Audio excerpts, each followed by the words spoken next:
and forced him to deliver remarks virtually once again. So now, finally, we welcome him in person to this great event, and we're so excited to have you in the Capitol, my friend. I'll welcome you to the podium now, the Taoiseach. Micheal Martin.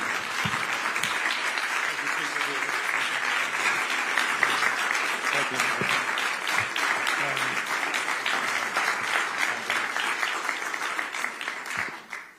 Mr. President, Mr. Speaker, Chairman Kelly and Neil, Senators, representatives, ladies and gentlemen, I want to thank you all for welcoming me and Mary to Washington, D.C. to celebrate St. Patrick's Day.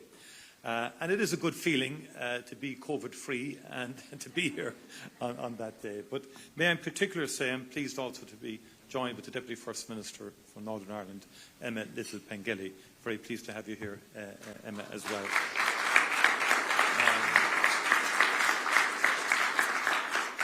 This is a cherished opportunity to break bread with our most steadfast friends. And as has been said, it's now more than 40 years since Speaker Tip O'Neill invited President Ronald Reagan to the Capitol for the first St. Patrick's Day lunch, and thus began a very proud tradition which I am honoured to continue today in your esteemed company. President Trump, thank you for joining us today to mark our National Day. You are a great friend of Ireland. And by the way, all those statistics that you quoted are absolutely verifiably true. Okay.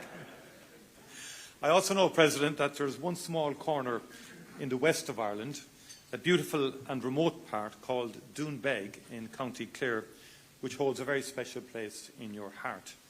And we hope to welcome you back to our small island and indeed to these particular greens very soon.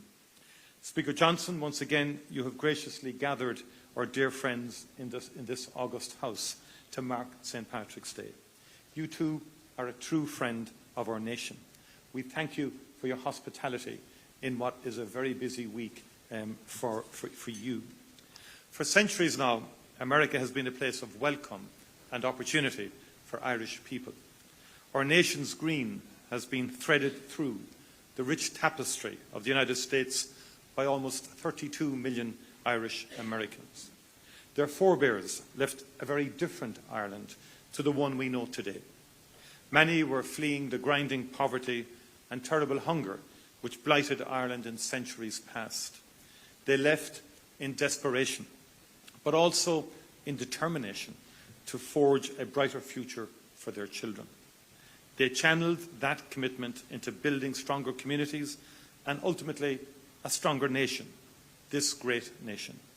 Many of their descendants are with us today, true friends of Ireland, who continue to work tirelessly for a future of peace and prosperity on our island.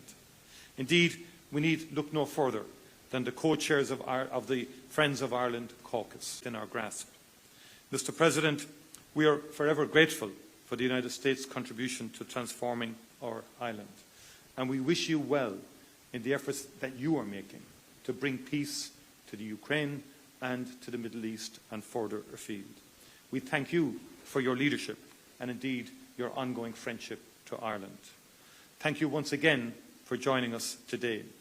Thank you, Mr. Speaker, for your gracious hospitality, and thank you to our dearest friends in this room. A very happy St. Patrick's Day to you all. As we might say in Gaelic, go raibh míle maithagah agus banachtaí nó éile pádraig oribh go léir. Go raibh míle maithagah. Thank you very much indeed.